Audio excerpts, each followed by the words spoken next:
Well, hello there, great to see you. I'm Jenny Kirk, welcoming you up here to Wear Yard, where today we're going to be taking a good close look at the all-new tooled J52 that's finally broken cover and reached the shops from Rapido Trains UK.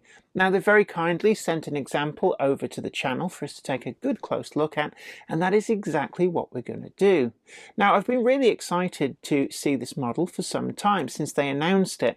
Now, I do know that another manufacturer, Hornby, has also delivered a new tool, J52, and it's one of those things with model railway manufacturers that they do keep things super secret and close to their chest. So sometimes two or more manufacturers can indeed find themselves working on the same locomotive or rolling stock project and actually both be past the point of no return when they realise that the other is working on the same thing. It's unfortunate, it does happen, but in the case of the J52, I think the market is definitely big enough to support two models from two different manufacturers, and definitely that's how you get some of the little quirks that show themselves between different members of a class. And there were 85 of these built, plus a whole host more that were converted from the domeless variety as well during LNER days. So there are a huge number of different examples with different livery options that could be picked from. And what I really like about this is that when both manufacturers found out that the other was also at a point that they couldn't stop on with this model, they made sure that there wasn't actually duplication in liveries and identities, and that does mean that the end consumer has a wealth of different locomotives that they can add to their fleet.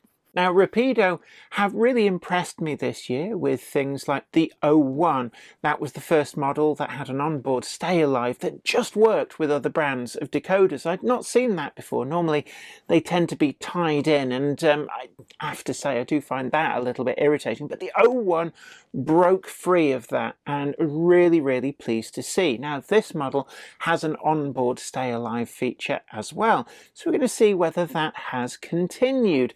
We've also got factory fitted speaker, dynamic firebox flicker, and a whole host of other features which really does make, on paper at least, this model sound something special.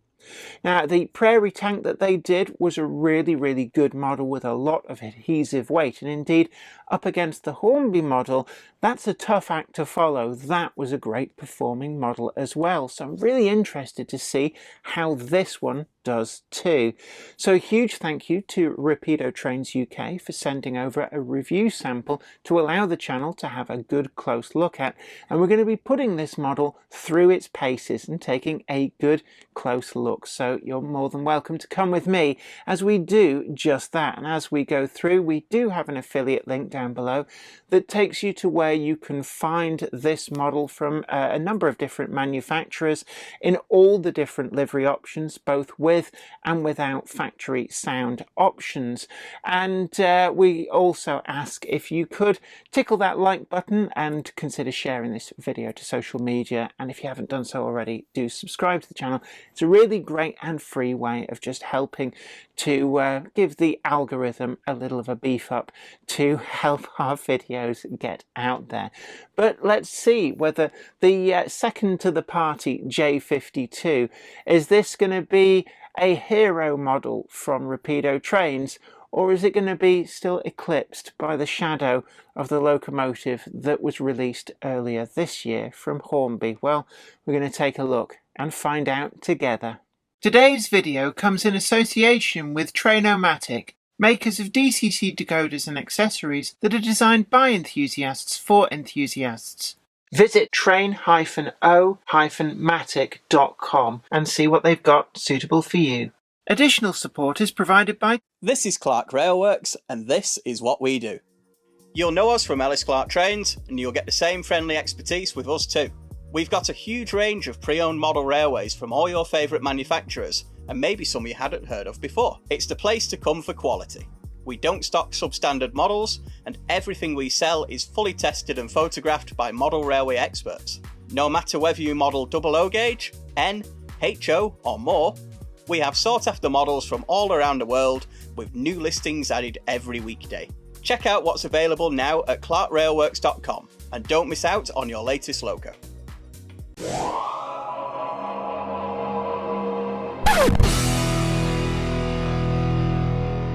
One of the models that we've been really waiting for here for quite some time since it was announced is the Rapido Train's all-new tool J52.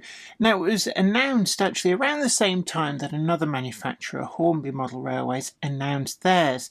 And there was a bit of a debate about duplication, that always is. But what I really liked about that was that actually Hornby and Rapido did actually make sure that none of their models are duplicates of each other. What do I mean by that? Well, they've gone for different identities, and with a class as big as the J52, actually there's plenty of scope for there to be two models in the market. Now, I wouldn't normally compare one manufacturer's product directly to another in a review video, but I am going to in this one because I think a lot of people are asking the question, how does it compare to the new tooled Hornby variant, which I've got here? So we will look into that a little bit later on in the video.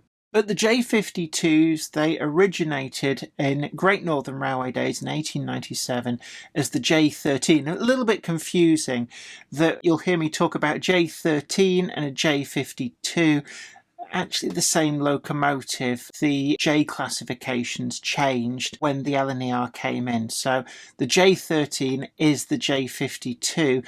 There was also a J14 under Great Northern Railway days, and this was a domeless variant which was even older, and actually some of these were rebuilt later on into the domed variant and reclassified as ultimately the J52. Now, these locomotives were very long lasting. They were slated for mass withdrawals actually in the 1930s.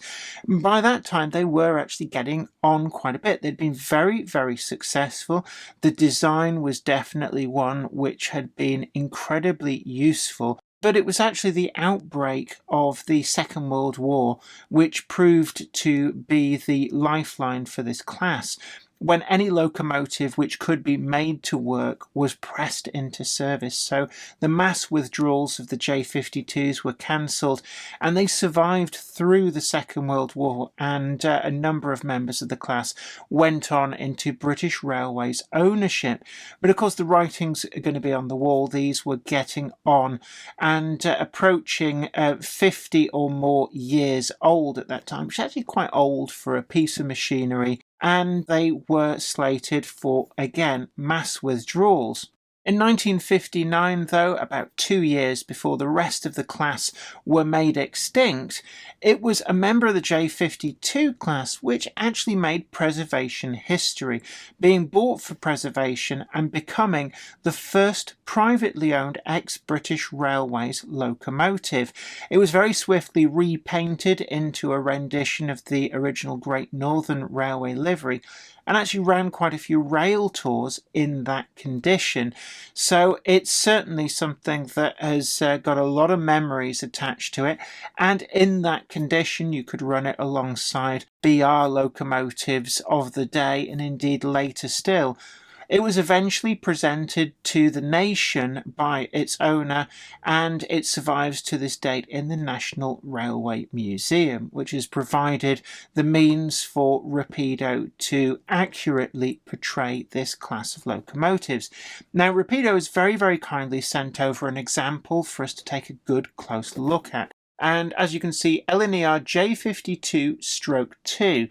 Now that denotes the LNER and later BR classification for locomotives that were originally built as a J13 by the Great Northern Railway. So they were always a domed variety, and it was the J52/1s that were the ones that were rebuilt from the J14s, which I think were either a J53 or a J54. I would have to look that up. But catalogue number 958007. And this is British Railways lettering, so sort of between 1948, early 1950s British Railway identity as number 68817, and this is the DCC ready version. You can also get all of the models factory fitted with a bespoke ESU lock sound decoder from Rapido, which is set up for the locomotive. We've got actually quite an extensive list, so I'm going to put this up on screen, and you can see here we've got the original as-built J13s, both Great Northern Railway Green and Great Northern Railway Grey. And at the NEC show, I saw the grey one in the cabinet. That is actually really, really nice, and certainly one that we've not seen before. These are identities that don't duplicate with the Hornby models that we've had either. We've also got various LNER versions. There's 4 of these with different variants on the LNER livery. We've then got this one with the British Railways lettering. We've got 2 with the BR unlined black early crest, a departmental version as number 2. A number of these were taken into departmental use. Then we've got the BR lined black with the late crest, and finally the preserved example in 1960s rail tour condition. So getting it out of the box, it's the standard Rapido box, and it's really nicely well protected. The booklet that's in here, we've got the potted class history and a little bit of information about running in, DCC Fitting, and it does look to be fairly simple to get inside. We're going to look at that with a DCC Fitting guide later on, and this is where you'll find the DCC sound function list. Now if you're wondering about the bell, the preserved J52 did make it over to Sacramento for an event and was fitted with a bell for the occasion, so that's what that is for. And as you can see here, this is on the NRM special edition only, and the bell is provided to be fitted.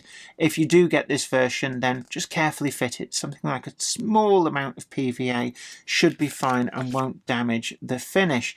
And again, I always like to show the exploded diagram of all the parts that go into these. So, you know, this notion that models are too expensive, just look at how many parts go into this. And these are hand assembled by a team of very nimble fingered people.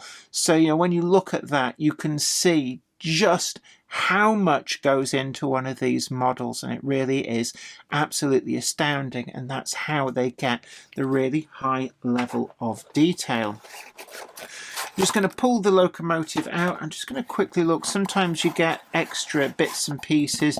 I can't find any in there, but we do have an extra packet with what looks to be fire irons and some couplings. The couplings are always an either or with the existing couplings.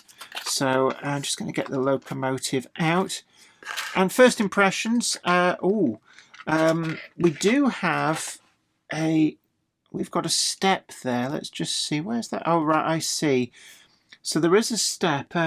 Just going to see, is that a push fit? It's not the end of the world. I've had these come off with a lot of different locomotives in the past. It looks like it's glued in place, so pardon me one moment. I'm just going to glue it back in. So there we go, no real problem, just a tiny little dab of super glue and it went straight on. It's just one of those things. Now from the factory, there's a decent amount of weight in this locomotive, and I'm going to bring in the Hornby one, and they feel about the same to me. I don't think that there's really a significant weight difference between the two.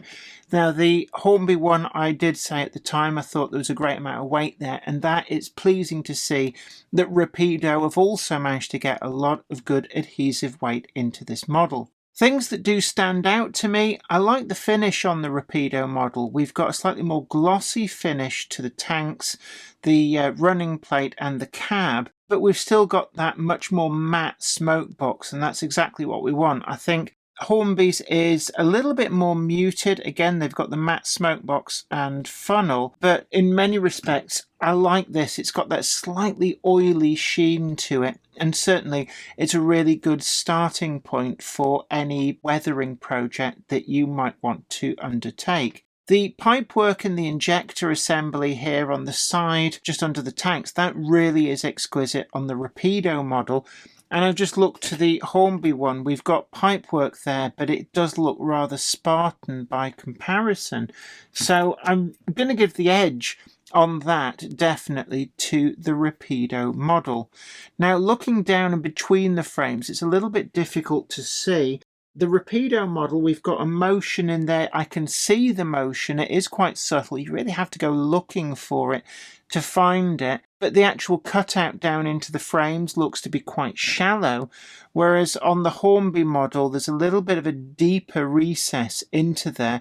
And it's, it's 6 of one, half a dozen of the other. I would say that if you really were to nitpick, my personal preference is ever so slightly on the other model, but really it's not a deal breaker. And actually things that you're going to see, like all this pipework, and you can see we've got the copper and we've got the brass, that could so easily have just all been in a brass color, and I think most people wouldn't have noticed, but that attention to detail really is superb. The wheels too, I think that between the two of them, I prefer the Rapido wheels. I think that Rapido get the way that the tyres and the inners mount together much, much nicer.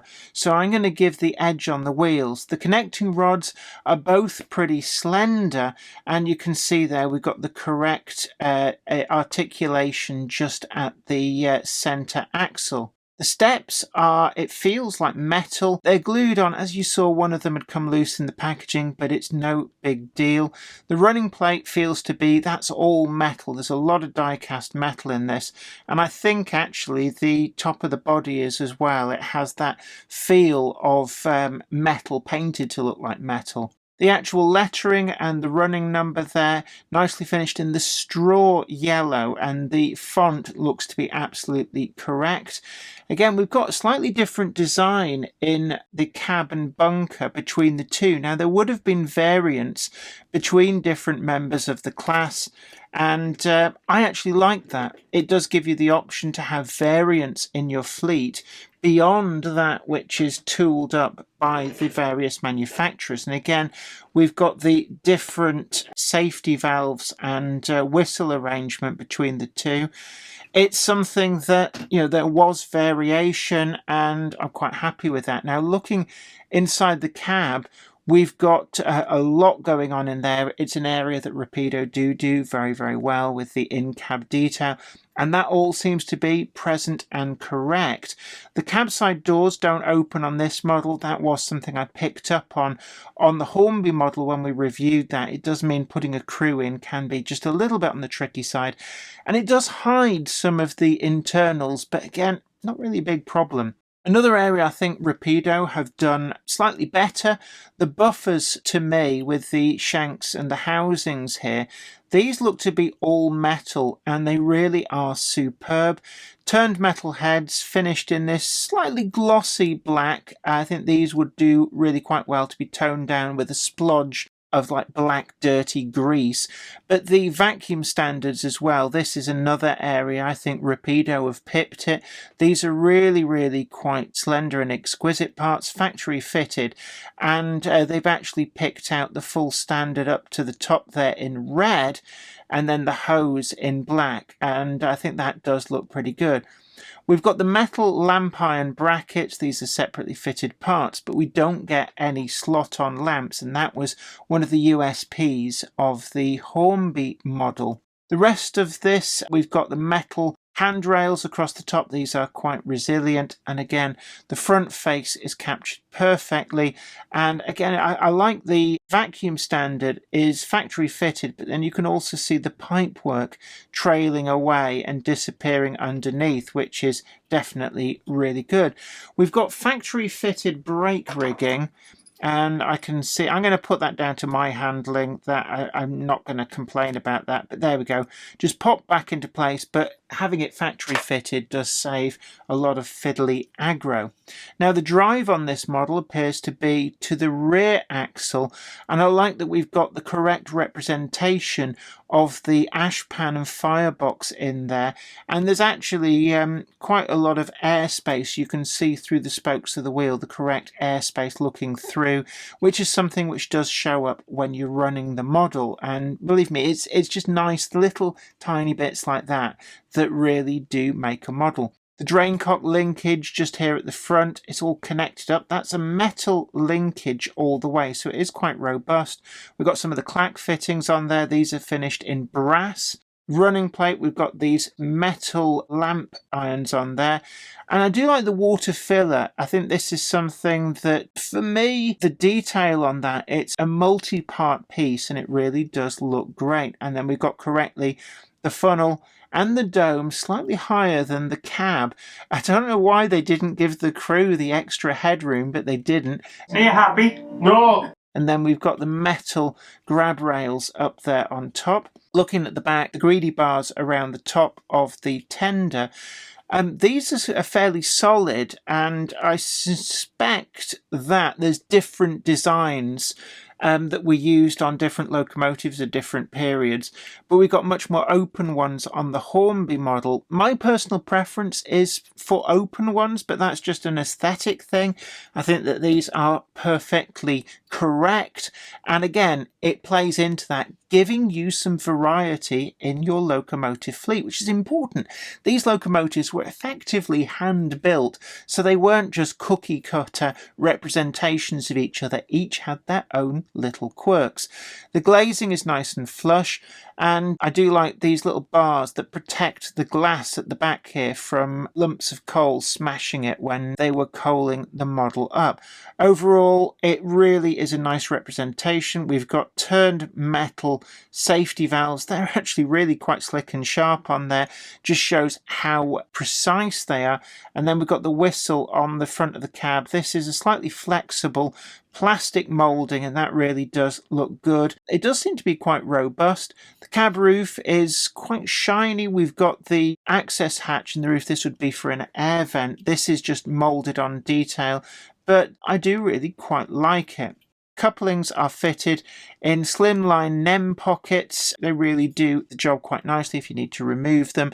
The mounting point is fairly unobtrusive. As we said before, we've got that extra detail bag. So in here, we've got a collection of hooks, full front couplings as well.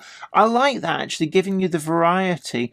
Now, these hooks on their own will really improve the look of the front of the buffer beams. That's an area they came fitted from the factory on the Hornby version, but you do have to fit them yourselves on the Rapido one, but I can kind of see why they might do that, given that we've got full and just the hooks in here, so they would be well worth fitting. A little bit fiddly. I use PVA just so that you don't get any issues. Superglue can mar the paintwork, and if you get it just slightly wrong and it grabs, good luck to you getting that off without breaking some of that really quite lovely red paint off. We've got a metal smokebox dart, and the actual dished shape of the front smokebox there, perfectly done. We've got a shed code plate, which I'm just trying to read that. That is really quite crisp. 34E, and then we've got the front number 68817 on the little name plate, which is an addition on there. I believe that wouldn't be on the LNER or Great Northern Railway versions. The RRP on the model is £164.95 for DCC ready, and DCC sound fitted retails with an RRP of £279.95. You get a highly detailed die-cast metal and injection moulded construction. It features a Next 18 decoder socket, smooth running mechanism, factory fitted speaker on all examples, sprung buffers, and a dynamic firebox flicker effect. Now, I have tested the model on DC, and straight out of the box, even though Rapido do recommend a period of running in, it's actually super smooth and super reliable straight out of the box. The firebox flicker comes on at quite a low voltage and then stays on all the way up. It doesn't become unnecessarily bright and actually is really well done for DC users. There's numerous separately fitted details, as I can attest from that exploded diagram that's included in the manual for this model. There really are a lot of separately fitted parts, in fact far more than may be immediately obvious, to get the incredible level of realism that's gone into this J52. So we come now to the DCC Fitting, and this is a Next 18 decoder socket, and you're going to need yourself a jeweler's style screwdriver with the crosshead end, and I'm going to be using a Train-O-Matic Next 18 decoder. I've got my box of assorted decoders here, so the one I'm going to choose is the Train-O-Matic Next 18, a really nice and tiny one. You can see that there's the solder on smart power pack terminals, but this model actually features an onboard stay alive, and I'm really curious to see how well it works with brands other than ESU. Certainly we saw with the 01 class that the stay alive worked absolutely perfectly with other brands of decoders, so I'm actually a little bit excited to see whether that has carried over into this model. Now, because I always get asked, I will also be seeing whether it is possible to fit one of the Next 18 Generation 1 sound decoders from HM7000, the TXS decoders. So there is a J52 sound profile for this, and I will check, but I will warn you now, it probably won't fit, but we are going to see. So to get into this model, we've got 4 screws to undo. There's 2 at the back, right on in the corners, and just very carefully, these do feel like they're quite highly torqued, so just be really careful you don't accidentally strip the heads. A little bit of downward pressure, and then just very slowly back them off. If they are running the risk of stripping, one little trick that I have found is actually almost counterintuitively, instead of trying to just straight up undo them, sometimes if you notch them tighter ever so slightly, I don't mean to really go for it, but it just kind of breaks them loose on the thread, and then means that you're not risking stripping the head when you take them off.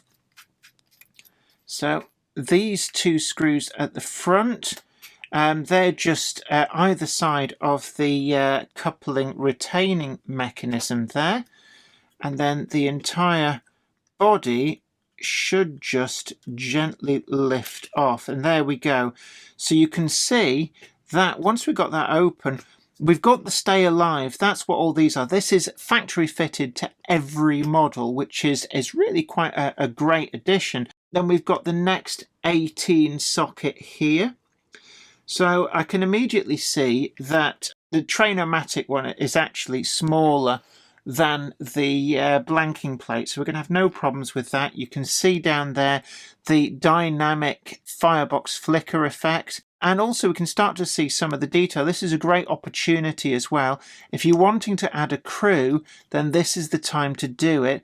And you can see as well, look at all that amazing detail in there that's largely hidden, but there it is. And then there's really quite thin metal, but it's metal nonetheless. That is a really nice setup there that they've got going on. Now, one thing I would say is we've got space behind the smoke box door, and it does tell me that if for those people who really like to go to town with something like a bigger bass responsive speaker, then that is a location in the model that is just readily available to take it. Alternatively, if we have any problems with the stay alive, then you do have space for a stay alive built in. Now I'm going to quickly just get my HM7000 and just see where it goes up to. I'm going to tell you now, I don't think it'll fit, but I'm going to test anyway. Yes, I think it's safe to say that this is, let's have a look, come on, go in there. It will sit all the way home in the socket, but that is going to impinge into the cab area, yeah. So unfortunately, I can tell you now that the HM7000 decoder is not something that you'll be able to fit into this model. So just be warned that you're going to have to go for an alternative sound fitting, either factory fitted or aftermarket sound on something like a Zemo or an ESU. The Train-O-Matic decoder there fits perfectly. You can see it's well within the footprint. Just make sure that's in and all the way down, and then getting the body back on is super easy, and it's just simply a case of gently sliding that down. There's a lot of weight in this, but actually there's also a lot of space. I'm very impressed with the amount of internal space. I'm almost used to, with small locomotives like this, ending up spending a lot of time trying to fit in things like decoders and stay alives, and it's a real pleasure to actually DCC fit a model that somebody's really thought about the internals. So that is a huge well done to Rapido on that front. And there we go. Now, a word of warning. The two screws for the front and the two screws from the back are slightly different designs. You need to make sure that the thinner screws go at the front and the ones with the chamfered heads go to the back. Just, you know, because I had to find out the hard way. But there we are. We've got the body back on, and we can take this over to the programming track and get it programmed up, and then we're going to put it to the test. And I really want to see what happens with the Stay Alive. With the Train-O-Matic decoder, I can report that without any change in settings, it is functional and it does use it.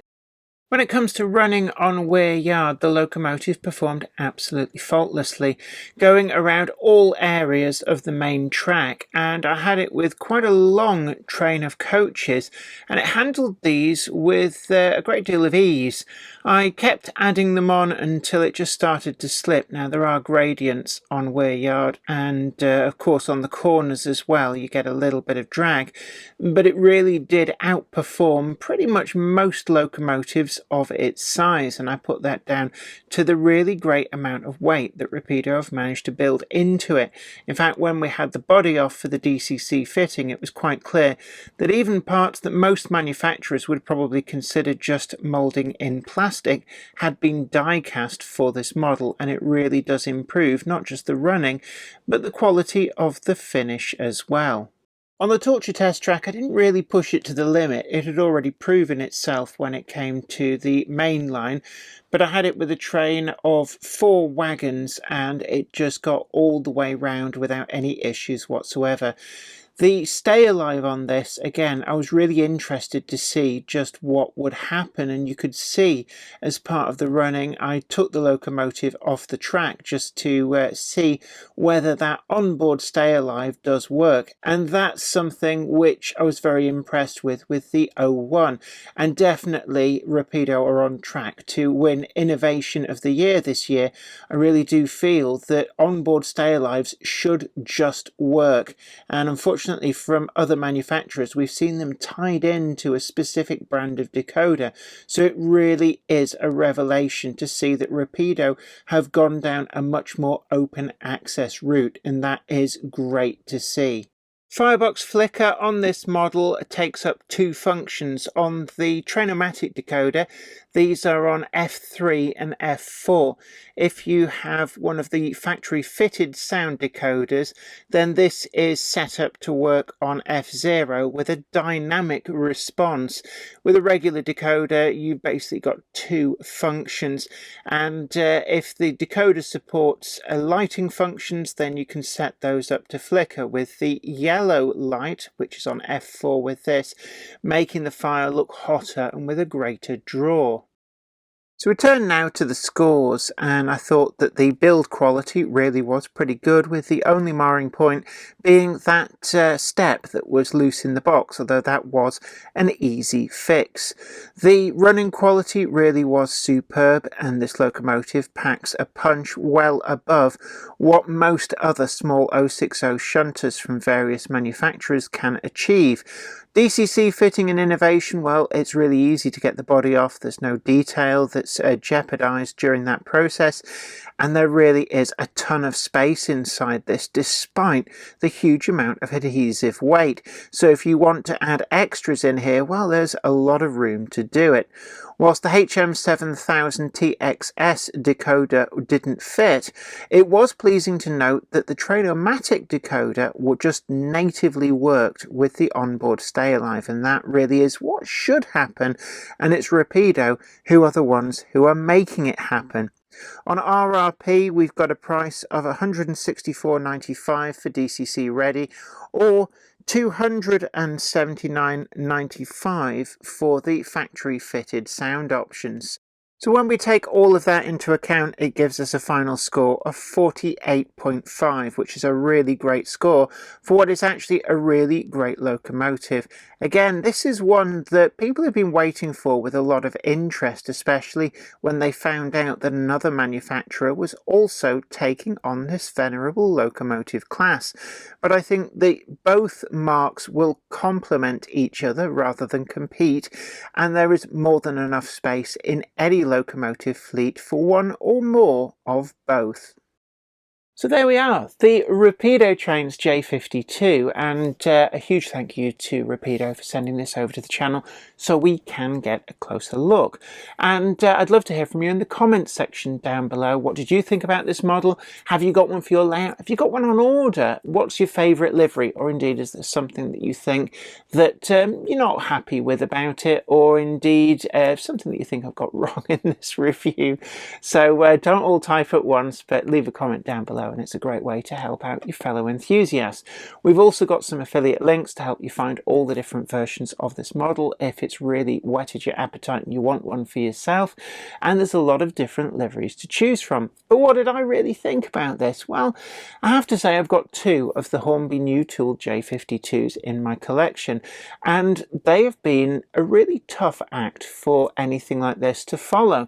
I thought they were really good. Let's not take away anything from them. But with Rapido, they haven't rushed this out. Now, they could have really pulled out all the stops to try and get it to market around the same time, but they didn't. Instead, it feels like they've got everything worked out, everything hooked up, and what they've delivered is a really truly outstanding model. And I was really quite impressed with the performance. They've got a lot of weight into this, and its track holding ability is second to none. And I wish that more manufacturers would do this with the short wheelbase shunting locomotives so that they really can actually pull a decent sized load. I'd probably put that adhesive weight and grip as being one of the most important features for me on locomotives of this nature. But the real standout for me was that Stay Alive. We saw this with the 01 from Rapido Trains. It just works with any manufacturer's decoder as far as I can tell, certainly with the Train-O-Matic one. Out of the box, no CV changes, boom, away you go, and you saw me pick it up off the track. It is really a great feature, and I wish that more manufacturers would go down this route. This is how it should be, and Rapido are definitely leading the way in this area. All in all, I thought that this is a great release, and it goes well with an awful lot of the other Rapido releases that we've seen this year. They've certainly kept themselves busy. We had a bit of a lull for a couple of months, but we're back with the new Rapido releases, and well, believe me, next week we're probably going to be seeing another one here on this channel with the Port of Par pair, so really excited by them too. But it just got time for me to say you take great care of yourself. It's been an absolute honour having your company for this video, and I will see you next time. Take care. Happy modelling. Today's video comes in association with Train-O-Matic, makers of DCC decoders and accessories that are designed by enthusiasts for enthusiasts. Visit train-o-matic.com and see what they've got suitable for you. Additional support is provided by... This is Clark Railworks, and this is what we do. You'll know us from Ellis Clark Trains, and you'll get the same friendly expertise with us too. We've got a huge range of pre-owned model railways from all your favourite manufacturers, and maybe some you hadn't heard of before. It's the place to come for quality. We don't stock substandard models, and everything we sell is fully tested and photographed by model railway experts. No matter whether you model OO gauge, N, HO or more, we have sought after models from all around the world with new listings added every weekday. Check out what's available now at clarkrailworks.com and don't miss out on your latest logo. I'd like to thank everybody over on Patreon, and an extra special huge thanks goes out to our Patreon heroes. Without you guys over on Patreon, we really wouldn't be able to keep making the video content that you see on this channel. And don't forget that you can also head on over to patreon.com/JenniferKirk and check out the different tiers of rewards. Thank you so much. You are absolute legends.